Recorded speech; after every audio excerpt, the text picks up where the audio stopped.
بیت المقدس مسجد اقصی معمولی جگہ نہیں. حضور نے فرمایا 3 سفر کرو تو سمجھنا ہم عبادت کر رہے ہیں. کون کون سے؟ فرمایا اگر بیت اللہ جاؤ تو عبادت سمجھ کے جانا, مسجد نبوی کی طرف جاؤ تو عبادت ہے, اور مسجد اقصی کی طرف جاؤ تو یہ بھی عبادت ہے. اور فرمایا مسجد اقصی میں جس نے ایک نماز پڑھی اسے 25,000 نمازوں کا ثواب ملے گا. اور میرے رسول پاک نے یہ وہ مسجد ہے جس کے ساتھ معراج شریف جڑا ہوا ہے.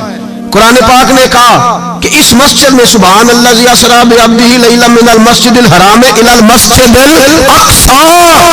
مسلمانوں, قرآن کہتا ہے کہ تمہارے معراج کی شان رسول پاک کی مسجد اقصی سے جڑی ہے.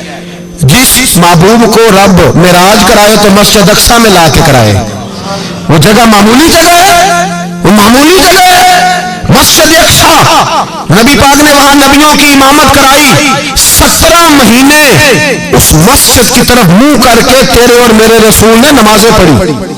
چھوٹی جگہ ہے, اور پوری دنیا کا مسلمان اسے چاہیے شرم سے گڑ جائے. ایک امریکہ کا صدر بول کے کہتا ہے کہ اسرائیل کو اجازت ہے اسے دارالحکومت بنائے, اور مسلمان حکمران بیان دے رہے ہیں ظالموں, لٹیرو, تم اپنی سیاستیں چمکانے کے لیے پہلے ایک دوسرے کو گالیاں دیتے ہو, پھر اکٹھے بیٹھ جاتے ہو نمبرنگ کرنے کے لیے. تم دین کے اس مسئلے میں سارے اکٹھے کیوں نہیں بیٹھے؟ سارے پاکستان کے سیاستدانوں کو, علماء اور مشائخ کو چاہیے تھا ایک پیٹ پہ اکٹھے ہوتے, اکٹھے بیٹھ کے ایک بیان ہی دے دیتے, ایک بات ہی کر دیتے. پھر میرا سلوٹ ہے ترکی کے صدر کو, پھر میرا سلوٹ ہے ترکی کے صدر کو. اس نے بہت عرصہ پہلے کہا تھا مسجد اقصی میری خواب میں آئی تھی, اور رو کے کہتی تھی آئے مجھے کوئی صلاح الدین ایوبی کا ماننے والا, کوئی آئے مجھے بچائے. کہتے میری خواب میں آئی تھی اور روتی تھی, کہتی تھی کوئی آئے. اور ایک شاعر نے کہا ہے مسجد اقصی نبی پاک کو بھی بلاتی ہے, کہتی ہے ایک بار پھر طیبہ فلسطین میں آ, راستہ دیکھتی ہے پھر مسجد اقصی تیرا, ایک بار پھر سے طیبہ سے فلسطین میں آ, راستہ دیکھتی ہے پھر مسجد اقصی تیرا. کوئی بولا ہے نہیں اتنا مقدس مقام, چھوٹے چھوٹے بیانوں, کہیں اکٹھے ہو جاؤ, میں بتاتا ہوں تمہیں مسئلے کا حل کیا ہے. میں بتاتا ہوں, 2 کام کرو. ایک کام وہ کرو جو حضرت سلمان فارسی نے کیا تھا. سنو حل سنو مسئلے کا. میں چھوٹا آدمی ہوں پر حل سنو مسئلے کا. زندگی میں ایک کام مسلمان کر لے, جٹ بن کے, بٹ بن کے, ارائیں بن کے, پاکستانی, مصری, سعودی بن کے بڑا جی لیا. ایک کام وہ کرے جو حضرت سلمان نے کیا تھا. جب ایک کافر نے پوچھا آپ کا نام کیا ہے تو فرمایا میرا نام اسلام ہے. بولیے سارے میرا نام. کہا تمہارے باپ کا نام؟ فرمایا اسلام. دادا کا نام؟ کا اسلام. پردادا کا نام؟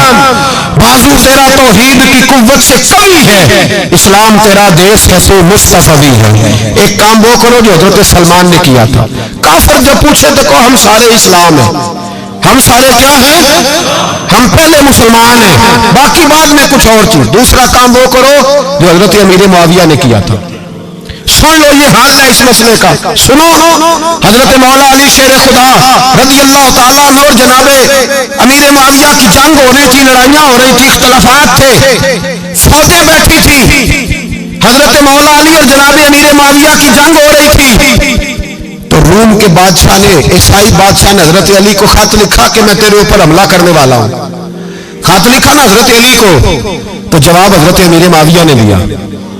چاہیے تھا نا مولا علی جواب دیتے. حضرت امیر معاویہ بولے اور بول کے کہنے لگے اور روم کے کتے, ہم گھر میں جتنا مرضی لڑے, یہ نہ سمجھنا تو علی پہ حملہ کرے گا تو میں تماشا دیکھوں گا. فرمایا تو علی پہ حملہ کر تو صحیح, علی سپہ سالار ہوگا اور امیر معاویہ اس کا سپاہی ہوگا. گھر میں جتنا مرضی لڑے پر رسول اللہ کے نام پہ ہم اکٹھے ہو جایا کرتے. یہ رسول اللہ کا دین ہے, اس پہ ہم اکٹھے ہیں, یکجان ہیں. فرمایا علی سپہ سالار ہوگا اور امیر معاویہ سپاہی ہوگا, اکٹھے نکلیں گے اور کفر کو بتائیں گے کہ اگر تم مسلمانوں کی طرف دیکھو گے پھر ہم یکجان ہیں.